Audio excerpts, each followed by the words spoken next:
بسم الله الرحمن الرحیم. د رمضان مبارک فضائل خطا است معلوم دی مسائل به بیان کم. علامہ ابو الفدا اسماعیل ابن کثیر الدمشقی رحمه الله تفسیر ابن کثیر شهر رمضان الذي انزل فيه القرآن په تفسیر کې لیکي ان الله تعالی انزل اشرف الكتب على اشرف الرسل بوسیلة اشرف الملائکه في اشرف شهور السنه على اشرف بقاع الارض. الله رب العزت عظیم کلام د عظیم فرښتې په وسیلې سره عظیم پیغمبر باندې په عظیم ازمکو باندې په عظیمه میاش کې د عظیم کتاب نازل کړ. نو د یو فضیلت خو دغه دی چې قرآن پکې نازل دی. دویم الصوم لی وانا اجزا به. روجه زما د پاره د چا چې روجه ونیوله زه د هغه شم، الله د هغه شو. الصوم جنه ما لم یخرقها. روجا ढाल ले सो पर इदा तो नशले शली की पगीबत चुगले कंजलो बांध यूरोप अमेरिका और रशिया चाइना तो उगरजा 200 पाकिस्तान जुड़ी गई आई गीबत चुगली न कहीं न बद नजरी कहीं खपल कार सरा कार साथ जंग पुलिस सरा सकार दे खपल कार सरा कार साथ है कि पचाए हक अगते वाले या पे जरगा होगा ऐसे बच्चों को दुकान के चापा से गीबत और चुगली मकाओ और रोजे के खुजियात एहतियात का बहरहाल द गोल्डन चांस थे कसोक बदमल हम पर रोजे के वफात शो जन्नत तबजी बोले द जन्नत दरवाजे कुलो दी फुतिहत अबवाबुल जन्ना व गुल्लिकत अबवाब जहन्नम व सुफ़ियत शयातीन अलमरदा. सरकश शयातीन क़ैदी वाड़ो वाड़वी ना बात है गुनों न की वाड़ो और पूरे नखती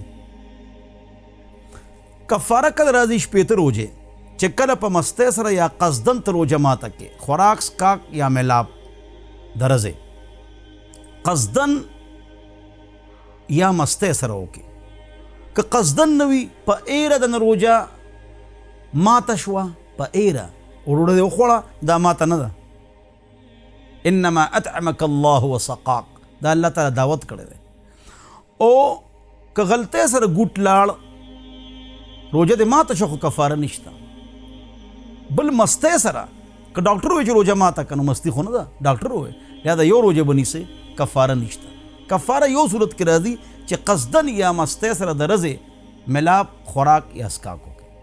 شپېته روژې به نیسئ پیسې به نه چلیږي بیا و غریب روژې نیسي او مالدار به پیسې ورکوي چې څوک د رمضان روژه نیولی شي به روژې نیسي د کفارې دم که ډېرې ماتې کړي په یو رمضان کې یو کفاره دې ادا کړي په ساړه کې خیر دی. دویمه خبره دا ده چې الټې ډېرې وشي روژه نه ماتېږي. ستن ووایي روژه نه ماتېږي چاہے د رګي یا د غوښې ډرپ چلاو کې روژه نه ماتېږي. سترو کې دوایي یا رانجه واچوي روژه نه ماتېږي. غوږ کې دوایي واچوي یو بل شي روژه نه ماتېږي. پوزه کې ماتېږي.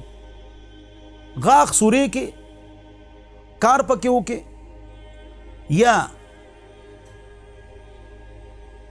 کور ورته واچوي یا معمولی اپریشن وکړي یا وینه چاله ورکړي ځان ته وینه چړو کې یا ډرپ چړو کې د ټولو سره روژه نه ماتېږي. ګل بوی کې عطر بوی کې هسې لوګي پوزې ته لاړ هسې په کس به بوی نه بیا روژه ماتېږي. او دغه شان سار را پاسې دی نه یې سار موس کړی نه یې پشمنې کړی دی غسل در باندې فرض دی روژه برقرار د روژه نه خرابېږي.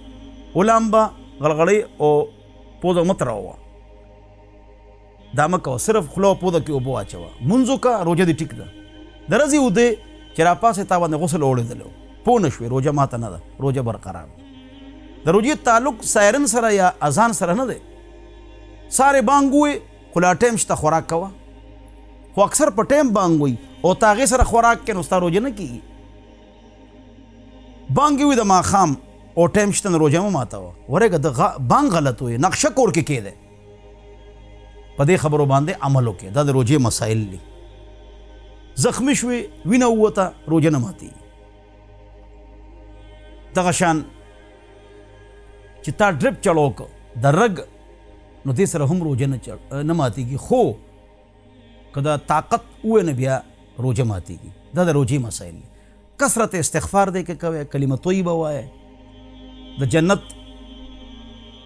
سوال الله نه کوئ جهنم نه پناه غواړئ خلکو باندې روژې ماتوئ هغې له خوراک سکاک ورکوئ غریب سره امداد وکړئ زکات مخکې ورکولی شي که ستا کال رست وي او ته مخکې رمضان کې زکات ورکې نو تا ته ثواب ډېر ملاویږي. زکات مسایل به تاسو ته بیانوم انشاءالله. نو دا د رمضان مبارک مسایل دي. که تاسو ته څه سوال وي بیا هغه تاسو کولی شئ 0311 444 0006. والسلام.